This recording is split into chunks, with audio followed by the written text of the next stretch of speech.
All right. And I am back with the Lady J Talk Show. And as promised, to my left, your right, DJ Thump. Woo! How are you? You know what? I'm doing good. I'm good. I'm honored to be on your show. Thank you so much. Yes, I'm glad I could catch up with you. You are so busy. This is a busy man. Yeah. Oh, yes. Tell me. Now, I have three basic questions, and then you can tell me the other stuff that's going on. My three basic questions are, where do you hail from? Mm-hmm. What got you into your industry that you're in? Because he's in multiple industries. Mm-hmm. And then what brought you to Vegas? Wow. Okay. Yes. I'm Josephine Wright's son, Marlon Wright, DJ Thump. I hail from Los Angeles, California. Uh-huh. I'm a proud member of the best fraternity in the world, Phi Beta Sigma Fraternity Incorporated. Nephews, do you hear that? I understand that they're Q dogs. No. My daddy's the Q dog. Okay. And they got mauled in the forehead, didn't you, Thomas and Todd, for pledging Phi Beta Sigma? That's right, the best fraternity there is. The blue and white boys, okay. That's right. The blue and white men. Yes. I stand corrected. It's that blue and that pure white. Okay, now. But I hail from Los Angeles, California. I'm Okay. a graduate of UC Davis, out of Davis, California. Mm-hmm. And your second question was, what brought me here? Well, what got you into this business, and then what brought you here? I just seem to not be able to pass English class. No, I'm just kidding. So, I love music. I was an athlete. A God-given gift to play football and run track when I was in high school. They used to call me Turbo, but as you can see now, I'm Slow or Turtle. but I just gravitated to music. I play 7 different instruments. 7? Yeah, I play 7 different instruments. What are those instruments? Well, if you include all the percussions, that'll kind of narrow it down. But I play piano, keys, drums, bass guitar, and any woodwind instrument. Oh, wow. Okay, cool. So, just the love of music is my therapy. Sometimes when I'm having bad days, I go in my room and I turn on my music. Even as a child, I'm the baby of 8. I have 7 other siblings. Wow. And so sometimes, most often, it's very hard being the baby. Yeah, I'm the baby. Yeah, so you already know. Yes, I do. It's hard being the baby. So I found an out. And we do have to find out. We do. And my out was music. Okay. So I would go into my closet. Literally, I had a little closet, and I would put my headphones on and I would listen to music. And what was amazing is I didn't just listen to funk, rap, and R&B. I listened to jazz. I fell in love with jazz at the age of 6. You fell in love with jazz at the age of 6? Alphonse Mouzon, one of the best drummers there ever was.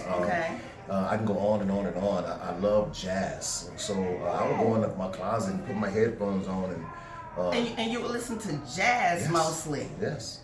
And you were at what age listening to jazz? 6, 7, 8 years old. He's not normal. Okay, forget I thought my name was really Where's Marlon? Because it's all I could hear. Where's Marlon? Where's Marlon? Where's Marlon? He's in the closet with them headphones on, minding his business. Minding his own business. So again, I hail from Los Angeles, California. What brought me to Las Vegas is really a testimony. Okay. I was a victim of crime. March 19th, 2002. I was shot 8 times. Point blank range by a young man trying to get initiated into a gang. Oh, wow. And his attempt was to, I guess, show how hard he was. We were victims 3 of 5.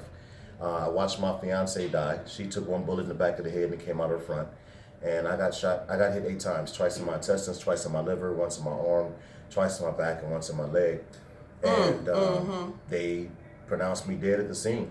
Yeah. But it wasn't until God says, no, I'm not done with you. God always got the last word. I'm not done with you. You have Praise something God. else to do. I got shot 8 times. I went through 8 surgeries. I was in a hospital only 18 days. Oh, only 18 days? Only 18 days. With 8 surgeries and 8 bullets. How'd that work out like that? God. So like I said, Amen. God So- again, I'm telling y'all. I had to do some research on that number 8 because I actually took my first step. This happened March 19th. And again, I'm a numbers freak. So 9 minus 1 is 8. So this happened March 19th. And I was like, what is it about this number 8? I had a lot of time to think, especially in my healing process. Okay. So I came across and found that the number 8 is the number of a new beginning. 7 is the number of completion. Yes, and it is. Number 8 is, Yes, the, it is the is. number of a new beginning. And can I put something in there? Mm-hmm. 5 is the number of love. Yes. 5 Mm-hmm. is love. So I just said, okay, I'm going to accept this new beginning and let's see what happens with it.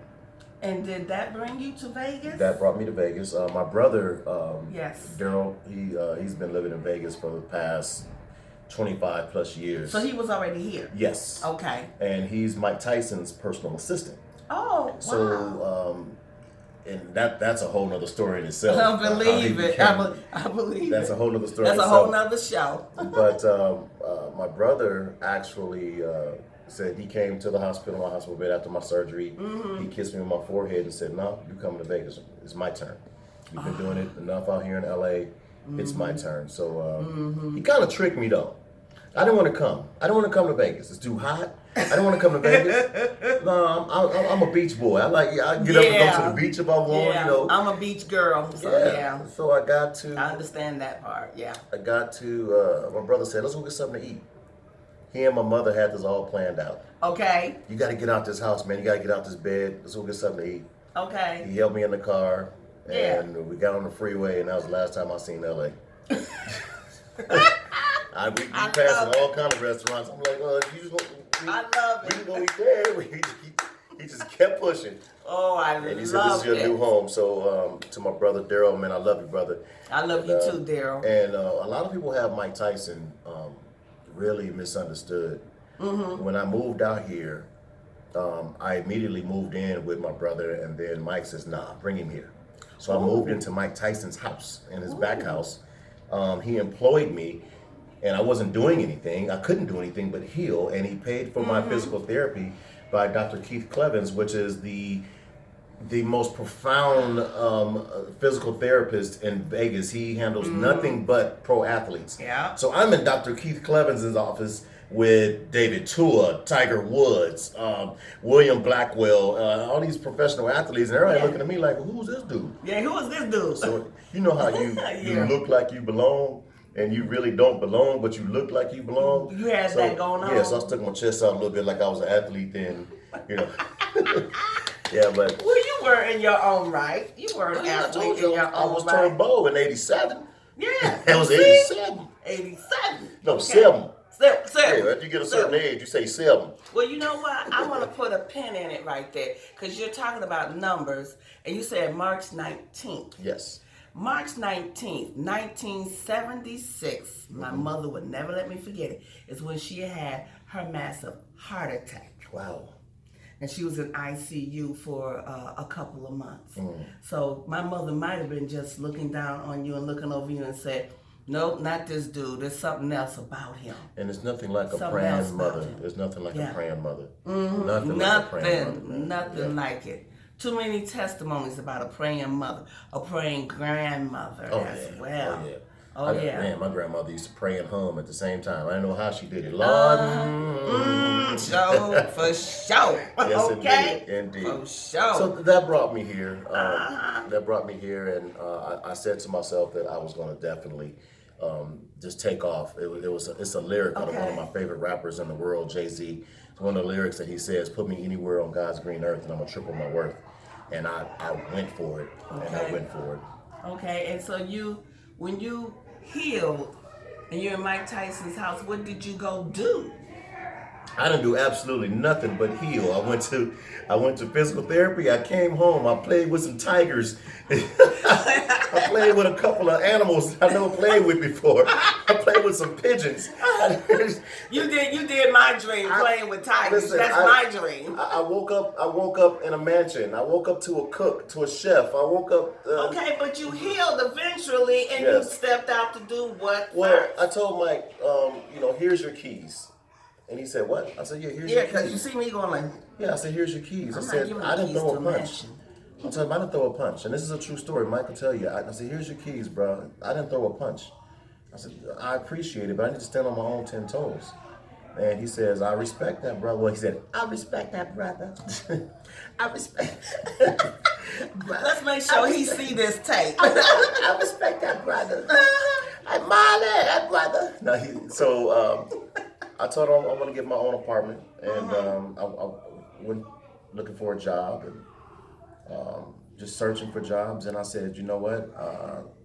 Until I get to where I want to be, I'm going to do what I need to do. Okay. So I worked some jobs I didn't want to work. You worked McDonald's, Burger King. No. I didn't push there. That was high school jobs. Okay. I used to work for Sparkless Water, delivering water. Now, here's a guy that only had one arm that I could really use physically. So I'm carrying 5-gallon bottles of water. Thank God I'm a lefty anyway. And I'm carrying bottles of water, delivering up and down the stairs. And I'm like, this can't be my future. And I heard on the radio, shouts out to my girl Carlea, the Queen of Flow, formerly of 88.1. And I heard her on the radio, and she says, "I got the baddest DJ in Vegas. His name is DJ Benzo. That's my dude." And she goes, "I put him it's any DJ." And I got on the phone. I'm driving my truck, and I heard that. I'm like, hold on. I got to a challenge, huh? I got on the phone, and I called. She picked up Power 88. I said, "Hey, this is DJ Thump, and I want to battle your DJ." She says, "What?" And he said, "Battle? I don't battle, but I know some people that will." And I said, "Well, whoever you got, let's go." Oh, let's go for it. Let's go. Let's go for it. And after we got off the air, he got on the phone. He said, "Hey, let me send me a demo. Let me hear how you sound." Okay. And the rest was history. He turned me over to DJ Prince Paul, which was the mix show coordinator there, and I became a mix show DJ at 88.1. I worked there for 2 years without being paid, and that's because they didn't pay their on-air personalities. And no shade over Power 88. It's just you really got to pay your dues. Okay. And here I am. He paid your dues. Here I am. And he paid his dues, y'all. Yeah. That's good. Were you already a DJ for real? Yes. I was already a DJ. I was in DJing, LA? Yeah. I started DJing when I was probably 14, 15 years old. Okay. Yeah. Okay. Sneaking in the clubs. I can't tell you that my brother stuck me in the Carolina West. Oh.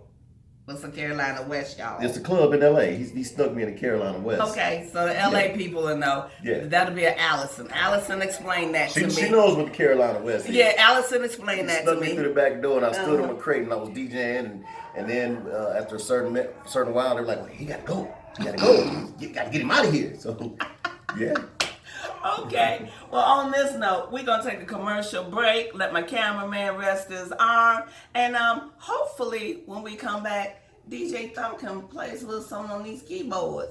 He said he could play the keys, y'all. Well, we'll see. Well, we'll see. Now he getting modest on me. All right. We'll be right back.